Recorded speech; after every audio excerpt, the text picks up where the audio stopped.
नमस्कार मंडळी, मी अनुराग आणि माझ्या यूट्यूब चॅनलमध्ये आपलं स्वागत आहे. हा T20 वर्ल्ड कप एकदम रोमांचक वळणावरती येऊन ठेपलेला आहे.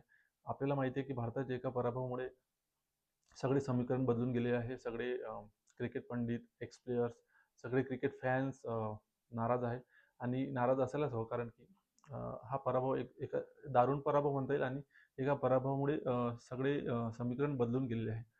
भारत ऑलमोस्ट 78 रन्सनी सामना हरला आणि भारताचा नेट रन रेट -3.8 जाऊन पोहोचला आणि अ, एक पुढच्या 2 सामन्यात भारताला मोठ्या फरकाने जिंकावे लागेल आणि आता आपल्याला दुसऱ्या टीम्सच्या निकालावरती पण अवलंबून राहावं लागेल. जसं की साऊथ आफ्रिकाने आपले तिन्ही सामने जिंकायला हवं. वेस्ट इंडिज तर सुपरहॉट फॉर्ममध्ये आहेच.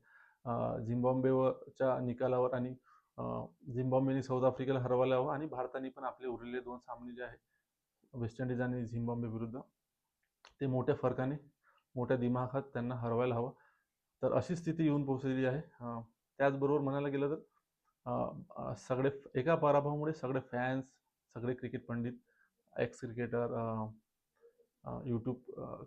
यूट्यूबवरचे समीक्षक, सगळे लोक टीम इंडियाला टीम टीम इंडियाबद्दल एकाएकी निगेटिव्ह बोलायला लागले. तर मला वाटतं की अ, ते बरोबर नाही आहे, कारण की एक पराभव झाला, ठीक आहे.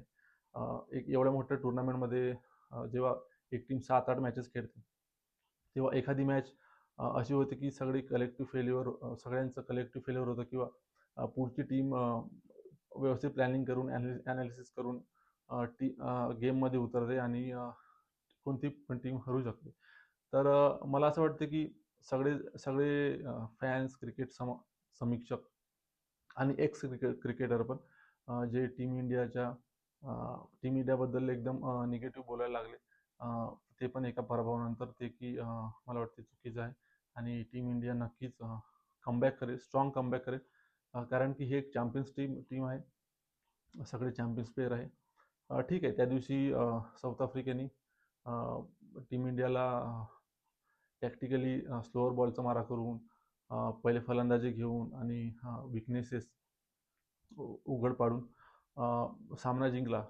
पण मला वाटते उरलेल्या 2 सामन्यात आणि पुढच्या वर्ल्ड कप उर्वरित वर्ल्ड कपमध्ये टीम इंडिया नक्कीच स्ट्रॉंग कमबॅक करेल आणि फॅन्सला मला वाटते पुन्हा आनंदित होण्याचा एक चान्स मिळेल. बघायला गेलो तर या पराभवाचं कारण टीम मॅनेजमेंट च्या काही चुका आणि प्लेयर्सच्या पण सामन्यादरम्यान काही चुका अशा म्हणता येईल. पहिली चूक अशी म्हणता येईल की अक्षर पटेलला न खेळवणे. आपल्याला माहिती आहे की अक्षर पटेल भारताचा एक संकटमोचन ठरलेला आहे. मागच्या T20चं वर्ल्ड कप म्हणा, वर्ल्ड कप फायनल म्हणा किंवा त्यानंतर चॅम्पियन्स ट्रॉफी म्हणा, तो 5 नंबरवर येऊन भारताची फलंदाजी तो सांभाळत होता. आणि गोलंदाजीमध्ये पण तो बऱ्यापैकी विकेट्स काढत होता. वॉशिंग्टन सुंदरला याच्यामुळं घेण्यात आलं त्याच्या जागी, अक्षर पटेलच्या जागी, की तो लेफ्ट हँडेड बॅटर्सच्या विरुद्ध मॅचअप ठरेल, जेव्हा की त्यांनी वॉशिंग्टननी फक्त 2च ओव्हर्स गोलंदाजी केली. तर तो मला वाटतं एक टॅक्टिकल एरर टीम मॅनेजमेंटकडून झाला.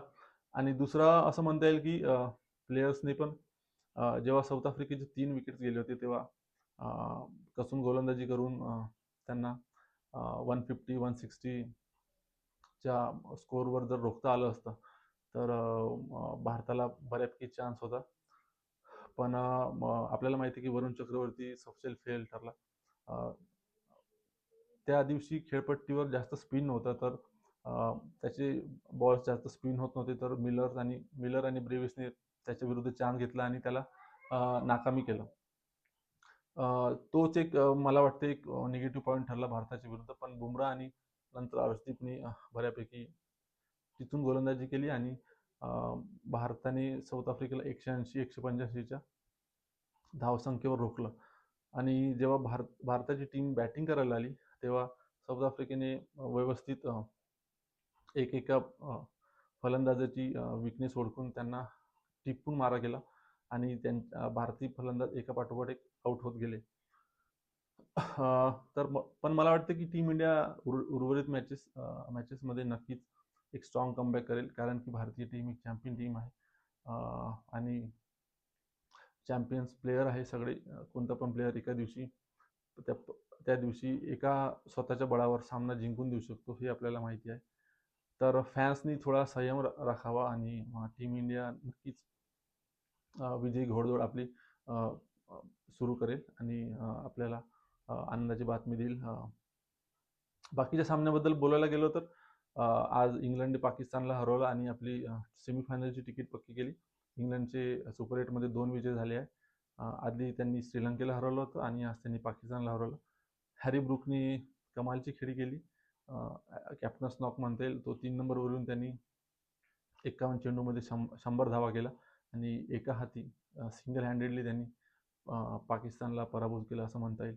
बाकीचे इंग्लंडचे प्लेयर थोडे स्ट्रगल करत होते आणि हॅरी ब्रुक जर आऊट झाला असता तर इंग्लंड आज सामना हरला असता.